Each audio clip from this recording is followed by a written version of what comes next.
United states 1980 में छोटे बच्चों की काफ़ी मिसिंग रिपोर्ट फाइल हो रही थी। तो यूनाइटेड स्टेट्स की सरकार के द्वारा एक कैंपेन शुरू किया गया जिसमें जो जो बच्चे मिसिंग हो जाते थे उनकी फ़ोटो और इन्फॉर्मेशन दूध के पैकेट्स पर लिख दी जाती थी।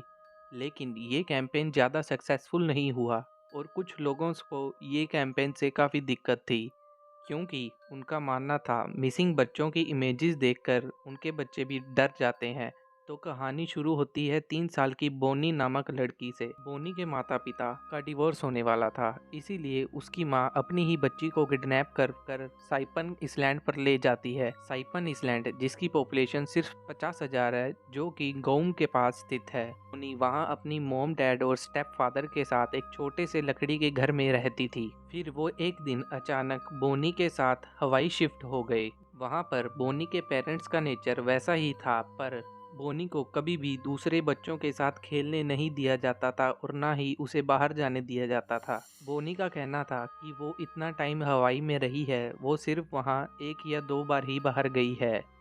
फिर एक दिन बोनी और उसके पेरेंट्स अचानक कोलोराडो शिफ्ट हो जाते हैं और इस बार उसकी मदर और स्टेप फादर उसको थोड़ी डील देना शुरू कर देते हैं और अब उसे आस पड़ोस के बच्चों के साथ खेलने दिया जाता था। लेकिन ज़्यादातर बोनी अब भी घर में ही रहती थी। ज़्यादातर घर में रहने की वजह से बोनी कभी स्कूल भी नहीं जा पाई, इसीलिए उसे पढ़ना लिखना नहीं आता था। एक दिन उसके स्टेप फादर बोनी को अपने साथ बाजार से दूध लाने के लिए साथ ले जाते हैं। ये बोनी के लिए बहुत बड़ी बात थी और वहाँ पर बोनी का स्टेप फादर वहाँ से मिल्क का बॉक्स उठाता है। उस दूध के पैकेट पर एक ब्लोंड बाल और नीली आंखों वाली छोटी बच्ची की फोटो बनी हुई थी। अचानक उसका स्टेप फादर पलटता है और बोनी से कहता है कि क्या तुम जानती हो कि ये कौन है, और फिर कहता है कि ये तुम हो, तुम फेमस हो गई हो।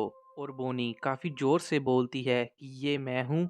तभी उसका फादर उसे अचानक चुप होने के लिए बोलता है। तो जैसा कि कभी बोनी स्कूल नहीं गई होती, तो उसे मिसिंग चाइल्ड का मतलब नहीं पता था और उसे ये भी नहीं पता था कि ये वहाँ क्यों लिखा है। उस दिन के बाद बोनी के स्टेप फादर का बर्ताव बोनी के प्रति काफ़ी बदल गया था और वो उसके साथ काफ़ी अकड़ से पहचाने लगा। एक दिन बोनी का फादर उसके पास आकर कहता है कि क्या तुम्हें ये पैकेट पर लगी हुई फ़ोटो चाहिए।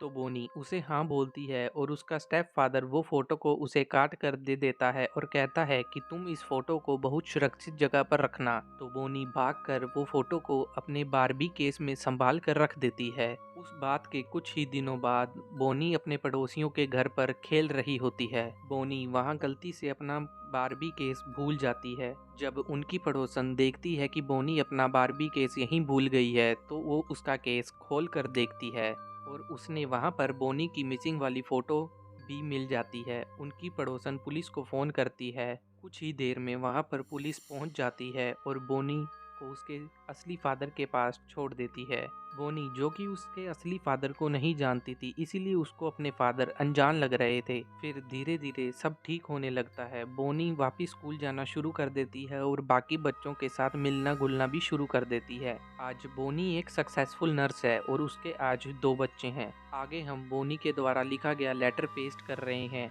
अगर आप चाहें तो वीडियो को पॉज कर कर देख सकते हैं। धन्यवाद।